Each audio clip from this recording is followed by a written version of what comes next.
PLC, saya akan membentangkan mengenai pengenalan. Penulisan merupakan salah satu perkara asas yang perlu dikuasai setiap orang.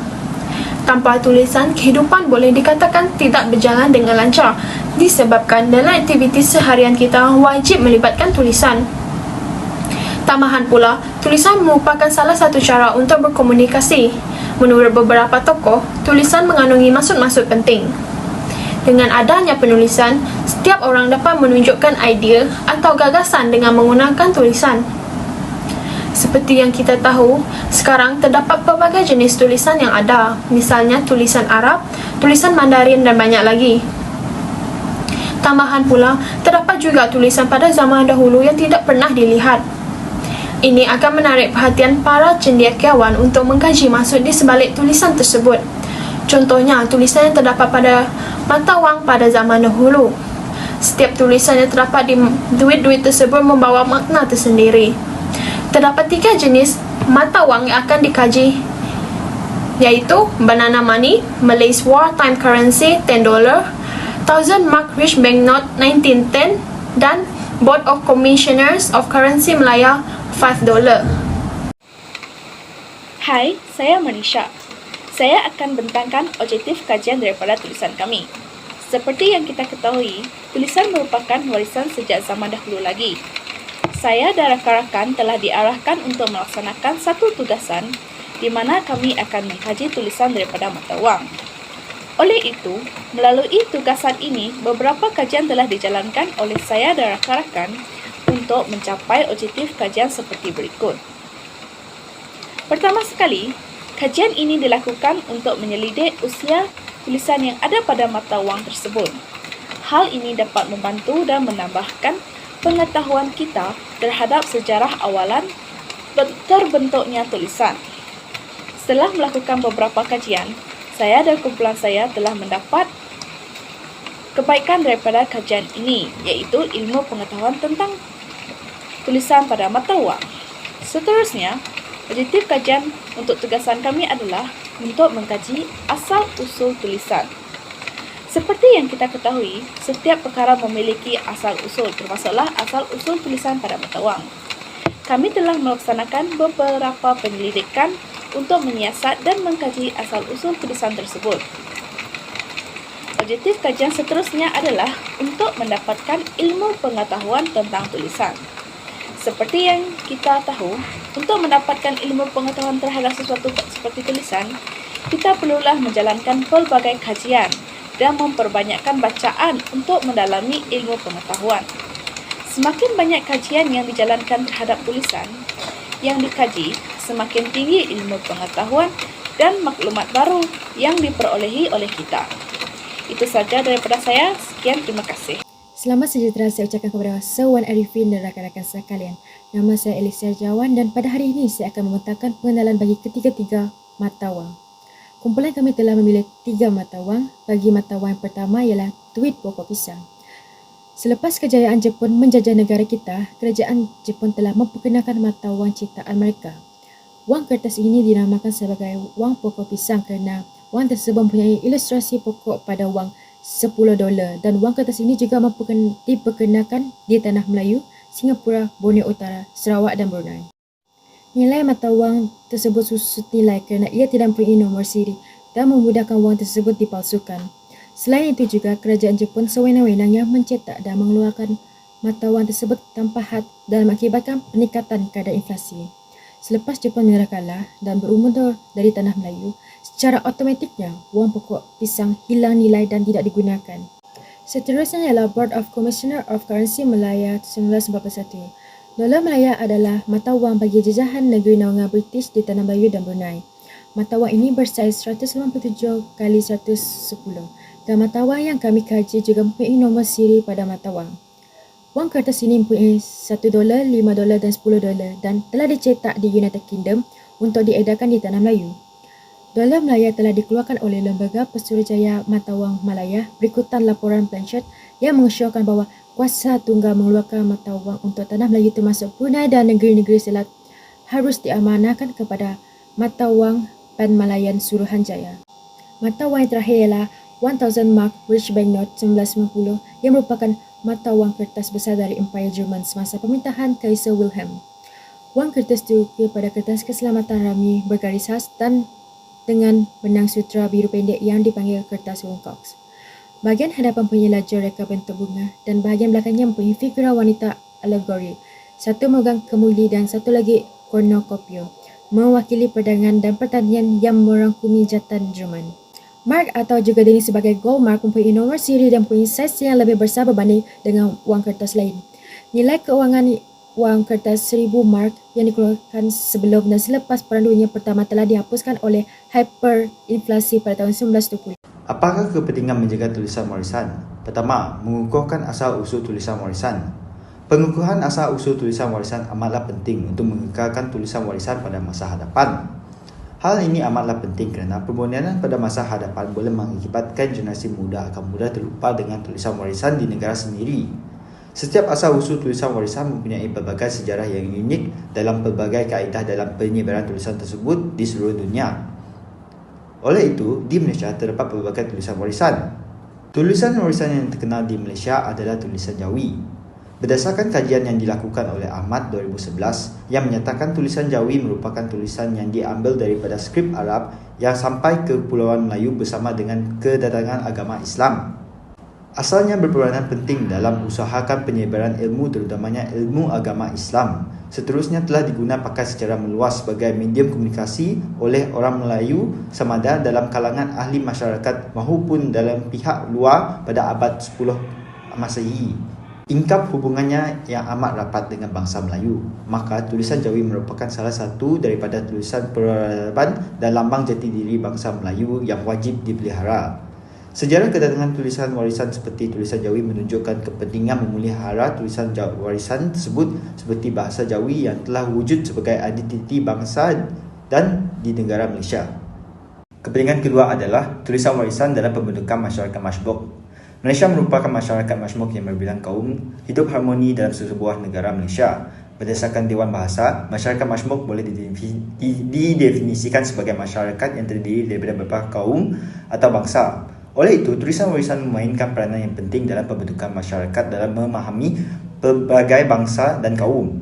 Di Malaysia terdapat pelbagai tulisan warisan yang terkenal iaitu tulisan Jawi, tulisan Cina dan juga tulisan bahasa Tamil. Hal ini menyebabkan ramai masyarakat fasir dan faham terhadap kepelbagaian tulisan warisan tersebut dan memaham kegunaan bahasa tersebut dalam kehidupan. Sebagai contoh, fahaman masyarakat tentang tulisan Cina yang mudah dikenali berdasarkan logaritma kanji. Kanji berdasarkan Cina algoritma yang diambil daripada skrip Cina yang digunakan pakai dalam penulisan bahasa Jepun berdasarkan HPP 2020. Manakala tulisan Jawi mudah dikenali kerana mempunyai pelbagai sistem tulisan Arabik yang berasal daripada Arab. Oleh itu, masyarakat di Malaysia mempunyai masyarakat majmuk dan tidak akan berasa asing tentang fahaman tulisan warisan tersebut kerana mereka telah berjaya menerima tulisan warisan tersebut daripada pelbagai kaum bangsa di dalam negara mereka. Tulisan warisan dalam pembentukan bahasa rasmi sesebuah negara. Tulisan warisan memainkan peranan yang penting dalam pembentukan rasmi sesebuah negara. Sebagai contoh, bahasa rasmi negara Malaysia adalah bahasa Melayu yang asalnya daripada tulisan Jawi. Bahasa Melayu unik kerana mempunyai dua jenis tulisan iaitu tulisan Jawi dan juga tulisan Rumi. Berdasarkan artikel daripada Johari, sebelum Rumi, bahasa Melayu telah digunakan sebagai tulisan Jawi yang telah wujud dalam sekitar 1300 Masehi yang dikaitkan dengan ketibaan Islam khususnya kedatangan orang Parsi ke Tanah Melayu. Ajab Arab diperkenalkan telah diubah suai agar bahasa Melayu klasik isi lisan. Penemuan batu bersurat Terengganu bertarikh 702 Hijrah iaitu bersamaan dengan 1303 Masehi juga menjadikan bukti kegunaan tulisan Jawi pada masa tersebut. Tulisan Jawi telah digunakan pakai secara meluas di negeri Kesultanan Melayu pada abad ke-15 untuk tujuan surat menyurat, diraja, titah perintah, tulisan puisi dan sebagainya. Pada abad ke-21, bahasa Melayu merupakan bahasa rasmi negara Malaysia. Tambahan pula, bahasa Melayu merupakan subjek teras dalam sistem pembelajaran bahasa Malaysia. Oleh itu, ternyata tulisan warisan seperti tulisan Jawi mampu membentuk bahasa rasmi sesebuah negara. Assalamualaikum, nama saya Nasiah. Bagi metodologi kajian, metodologi dari segi bahasa ialah prinsip yang digunakan dalam aktiviti seperti bidang pengajian dan sistem yang merangkumi kaedah. Penyelidikan ialah kaedah untuk mendapatkan data atau jawapan dalam soalan-soalan melalui proses yang teratur, kritikal, saintifik yang terhasil daripada proses pembuktian yang sistematik atau penyiasatan terhadap masalah-masalah tertentu dengan maklumat untuk mencari jawapan. Reka bentuk kajian pula di mana penyelidikan kualitatif ialah kajian untuk memperolehi maklumat yang terperinci dan mendalam tentang situasi dan individu. Penyelidikan ini menerangkan tentang proses dan mengapa sesuatu perkara itu berlaku. Dari segi pengumpulan data atau pencernaan teori, penyelidikan kualitatif menggunakan kaedah interaktif secara meluas, topik kajian bersemuka dan kaedah untuk mencerna teori. Manakala penyelidikan kuantitatif ialah kajian yang menggunakan maklumat atau data kuantitatif. Data kuantitatif yang memerlukan alat pengukuran seperti soal selidik dan ujian agar dapat diukur melalui proses pengukuran. Saiz sampel kajian bagi penyelidikan kuantitatif ini adalah lebih besar daripada kajian kualitatif. Penyelidikan kuantitatif ialah penyelidikan yang lebih objektif dan berorientasikan hasil di mana secara umumnya menggunakan analisis statistik. Reka bentuk kajian pula di mana penyelidikan kualitatif ialah kajian untuk memperolehi maklumat yang terperinci dan mendalam tentang situasi dan individu. Penyelidikan ini menerangkan tentang proses dan mengapa sesuatu perkara itu berlaku. Dari segi pengumpulan data atau pencernaan teori, penyelidikan kualitatif menggunakan kaedah interaktif secara meluas, topik kajian bersemuka dan kaedah untuk mencerna teori. Manakala penyelidikan kuantitatif ialah kajian yang menggunakan maklumat atau data kuantitatif. Data kuantitatif yang memerlukan alat pengukuran seperti soal selidik dan ujian agar dapat diukur melalui proses pengukuran. Saiz sampel kajian bagi penyelidikan kuantitatif ini adalah lebih besar daripada kajian kualitatif. Penyelidikan kuantitatif ialah penyelidikan yang lebih objektif dan berorientasikan hasil di mana secara umumnya menggunakan analisis statistik.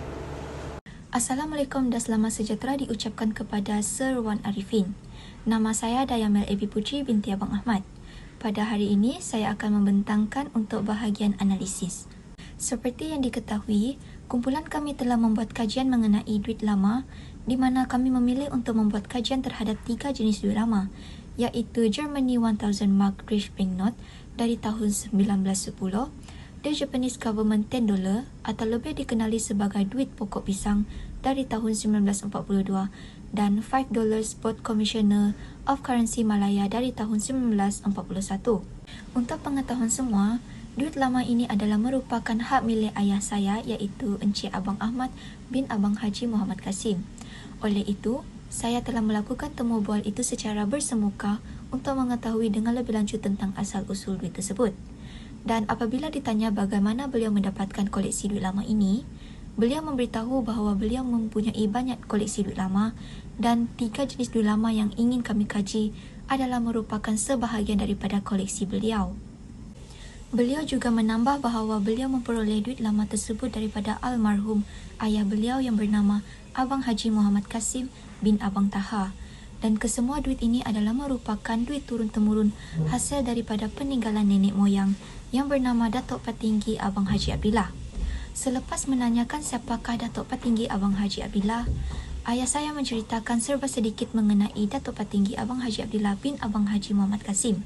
Beliau adalah merupakan seorang pejuang kemerdekaan Sarawak dan sebelum beliau meninggal dunia, beliau telah mewasiatkan duit lama ini kepada anak beliau yang bernama Abang Taha bin Datuk Patinggi Abang Haji Abdillah, iaitu Datuk saya. Apabila anaknya, iaitu ayah saya sendiri, telah menjadi salah seorang penerima wasiat sebelum meninggal, beliau telah diwasiatkan untuk menyimpan duit lama tersebut.